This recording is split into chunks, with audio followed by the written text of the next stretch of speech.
എടാ മല്ലു ഞാനൊരു കാര്യം പറയാം.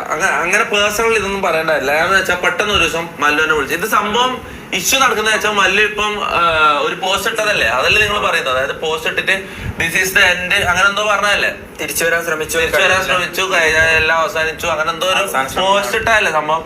ഇവരെന്ന് പറഞ്ഞാൽ ഇത് ഈ പോസ്റ്റ് ഇട്ട് ഇന്നലെ മിഞ്ഞാന്നല്ലേ, ഇവരൊരു 2 ആഴ്ച മുന്നേ, 2 ആഴ്ചയോ 3 ആഴ്ച അത്ര ഒരു മാസം ആയില്ല, ഒരു മാസം ആയില്ല, ഒരു 20 ദിവസം മുന്നേ, ഒരു 20 ദിവസം മുന്നേ മല്ലു എന്നെ വിളിച്ചിരുന്നു.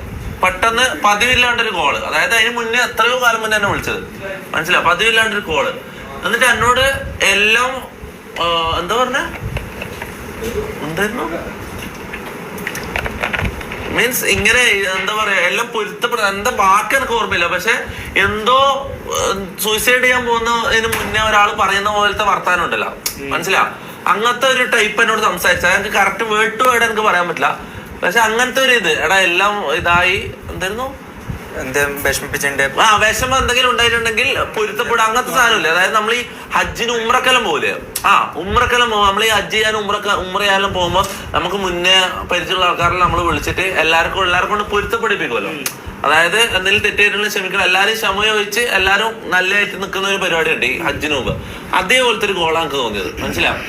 അതായത് വേറെ എന്തെങ്കിലും ഉണ്ടായിട്ടുണ്ടെങ്കിൽ നീ ക്ഷമിക്കണം, അങ്ങനത്തെ എന്തോ ക്ഷമിക്കണം എന്ന് പറ്റില്ല, പക്ഷെ പൊരുത്തപ്പെടണം. പിന്നെന്തായിരുന്നു ഇങ്ങനത്തെ ഒരു സംഭവം, മനസ്സിലായി, എന്തോ എല്ലാം തീർന്നു, ഞാൻ കുറച്ച് പ്രശ്നങ്ങളുണ്ട് എന്നു അങ്ങനത്തെ ഒരു ലെവലുള്ള ഒരു സംസാരം എനിക്ക് മറന്നു, സത്യം പറഞ്ഞ ഒരു 10-20 ദിവസമായി, മനസ്സിലായി. പക്ഷെ ഒരു ഭയങ്കര ഓഡ് കോളായിരുന്നു, ഭയങ്കര എന്താ പറയാ, അത്രയും കാലം വിളിക്കാണ്ടോ പെട്ടെന്ന് വിളിച്ചിട്ട് ഇങ്ങനെ എന്തോ തീരാൻ പോകുന്ന, എന്തോ ചാവാൻ പോകുന്ന, അങ്ങനത്തെ ലെവലിലുള്ള ഒരു വർത്താനം എന്നോട് പറഞ്ഞു, മനസ്സിലാ.